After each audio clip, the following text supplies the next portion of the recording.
We bring in the new year of 2014 here at the Pioneer Sideline with men and women's basketball and an in-studio interview with men's basketball player Gabe McNeil. And as always, we finish up with the case of the week. All that and more as we head on down to the Pioneer Sideline.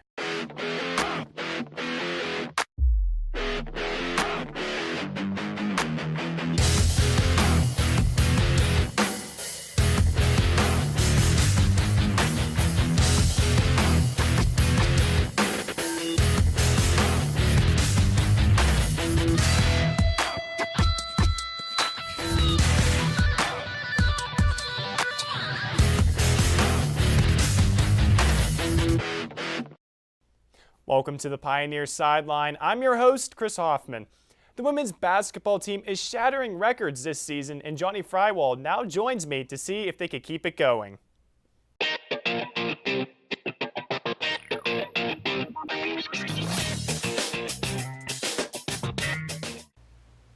Well, Chris, while we were away on break, the girls had an outstanding basketball season.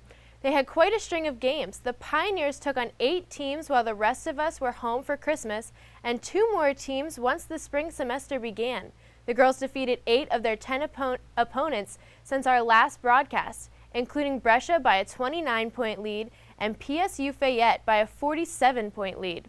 Though the girls have had a great record this season, they have had 2 losses within the last 10 games.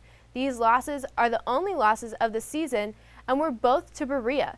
This brings the girls' basketball record to 17-2. Some of the highlights from these games include players reaching career-high scoring.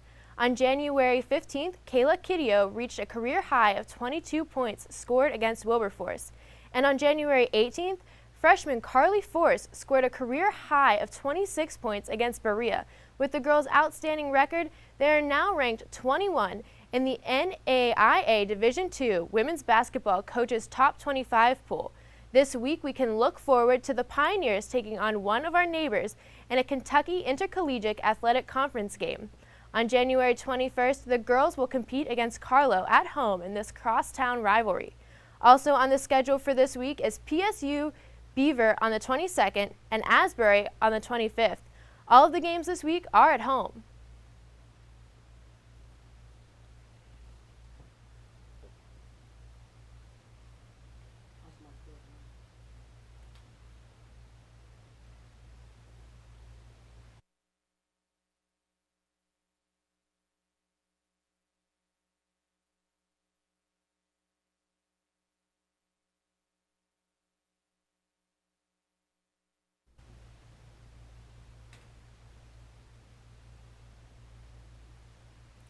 Johnie, the Pioneers finally return home after seeing a long road trip over break. How big is it for the Pioneers to finally come home after having a lot of success on the road over the holiday break? After being away for so long and having that success, coming home has to be so exciting for the girls and for the fans. The players get to be welcomed home by all of their classmates, friends, and family in some home games coming up this week. Now, Johnie, the Pioneers have really struggled against Berea in the last 2 seasons. Berea is 3-1 against them. Do the Mountaineers just have the Pioneers' number? It seems that way, Chris. It's not anything obvious that I can see for why these teams just have this record going. Hopefully, the next time they meet up, the Pioneers can get the win. And real quick, Johnie, look at the Pioneers. They're 17-2 to start the season, their best start ever as a team. How big is that for this team with third-year head coach Tony Grenick to really be excelling and really dominating teams the way they have? You know, they're dominating home and away games with this 3-year coach and an almost all freshman starting lineup. It's really an incredible season. All right, thanks, Johnie. The Pittsburgh area is feeling the cold of winter, but the Pittsburgh Penguins are on fire as Jillian Traynor gives us this week's regional sports report. Thanks, Chris. The 20th-ranked Pittsburgh Panthers men's basketball team is off to a hot start in their first year in the ACC. The team is 16-2 and begins a crucial stretch in the ACC games against Clemson. Pitt is a perfect 11-0 at home this year.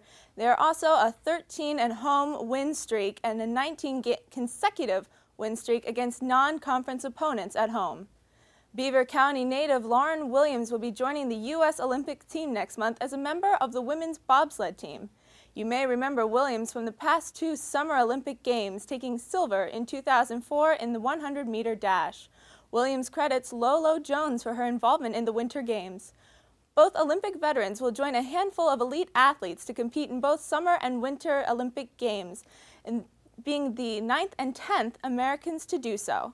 Sidney Crosby has been the leaders of the Penguins for the past 7 years. Now he will lead the Canada team during the 2014 Winter Olympic Games. Crosby was an alternative captain in 2010, and he does not expect much of a role change as the captain for the Sochi Games. He says, "It doesn't change my mindset going in. There are a lot of really good leaders there, a lot of guys with a lot of expertise.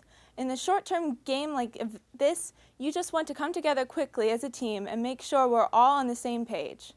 The Penguins continue to lead the Eastern Conference in the NHL with 70 points. However, the Pens' streak of 13 consecutive wins at Consol Energy Center came to an end last night with the loss against Florida Panthers 5-1. Finishing out January, the Pens will play the Canadiens, the Islanders, the Stars, the Sabres, and the Kings. That's all I have for regional sports. Let's send it back to Chris at the desk. Now, Jillian, you look at what Pitt's going up against here in the ACC. How big is this next stretch of games, all being in conference? Well, Chris, this is really big for the Pitt Panthers going into the brackets leading up to March Madness. They really want to make a good impression to get their ratings up.